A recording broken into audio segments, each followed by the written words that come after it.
US President Donald Trump has dropped a bombshell on European trade, imposing sweeping tariffs that have sent shockwaves through the European Union. The decision, announced on April 3rd, includes a 25% levy on EU car imports, a 15% tariff on machinery, and a 10% duty on agricultural goods, threatening billions of euros in trade.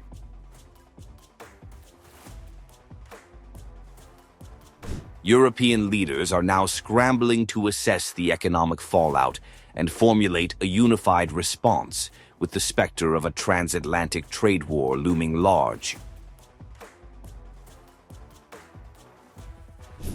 The costs of doing business with the United States will drastically increase. And what is more, there seems to be no order in the disorder, no clear path through the complexity and chaos that is being created as all US trading partners are hit. President Ursula von der Leyen sharply criticized the tariffs, warning of dire consequences for global markets. She argued that the measures would raise costs for consumers on both sides of the Atlantic and undermine economic stability. I also want to be clear. Reaching for tariffs as your first and last tool will not fix it. This is why from the outset, we have always been ready to negotiate with the United States to remove the remaining barriers to transatlantic trade. At the same time, we are prepared to respond.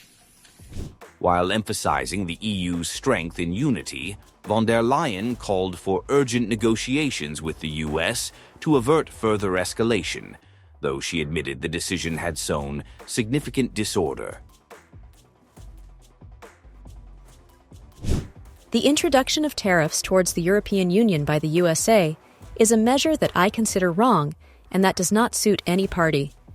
We will do everything we can to work a deal with the United States, aiming to prevent a trade war that would inevitably weaken the West in favor of other global actors. In any case, as always, we will act in the interest of Italy and its economy, even by comparing ourselves with other European partners. Italian Prime Minister Giorgia Meloni labeled the tariffs a strategic mistake, cautioning that they could fracture Western unity at a critical geopolitical moment. She pledged to prioritize diplomacy to de-escalate tensions, but stressed that Italy would safeguard its economic interests in lockstep with EU partners, hinting at preparedness for retaliatory measures if talks falter. Swedish Prime Minister Ulf Kristersson expressed deep regret over the US decision, decrying the rise of protectionism. A staunch advocate of free trade, he warned that the tariffs would stifle innovation and growth, particularly in Sweden's export-driven economy. Kristersson vowed to collaborate with the EU to reverse this troubling trend. Polish Prime Minister Donald Tusk adopted a tougher tone, suggesting the EU might need to respond with adequate decisions of its own. In a pointed X post, he wrote, "Friendship means partnership. Partnership means really and truly reciprocal tariffs. Adequate decisions are needed." Friendship thrives on partnership, and partnership demands reciprocity. Europe will not be a passive player. His remarks fueled speculation about potential EU countermeasures. French President Emmanuel Macron acted swiftly, summoning leaders of France's automotive and agricultural sectors to an emergency meeting in Paris.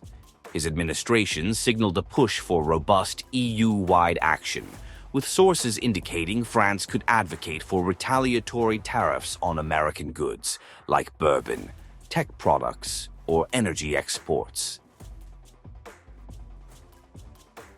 You think of the European Union? Very friendly.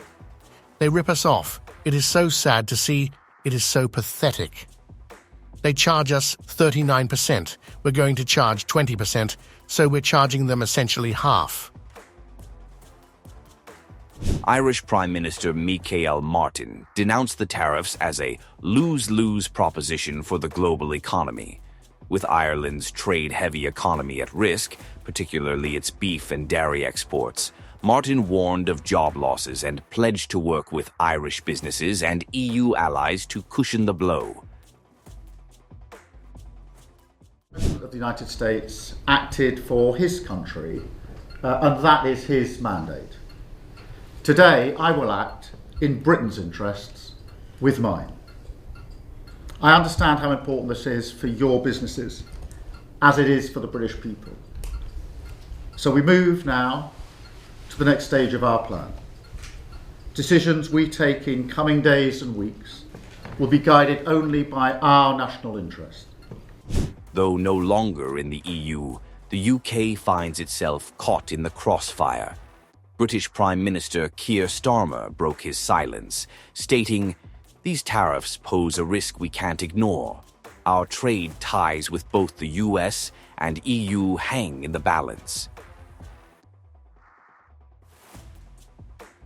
UK officials are reportedly analyzing the ripple effects, especially for Britain's automotive and manufacturing sectors, as Starmer weighs whether to align with Europe or negotiate separately with Washington. The tariffs, justified by Trump as a means to bolster US manufacturing and address trade imbalances, mark a sharp departure from decades of transatlantic cooperation. Analysts estimate the measures could cost the EU economy upwards of $50 billion annually, with Germany's car industry, France's wine exporters, and Italy's luxury goods sector among the hardest hit. The EU now faces a pivotal choice: retaliate with its own tariffs, potentially targeting US agricultural or tech giants, or double down on diplomacy to salvage the relationship. As European leaders huddle in Brussels this week, the clock is ticking. The coming days will reveal whether this rift deepens into a full-blown trade war or gives way to a fragile détente. For now, the unity of the West hangs in the balance, tested by a policy that could reshape global commerce for years to come.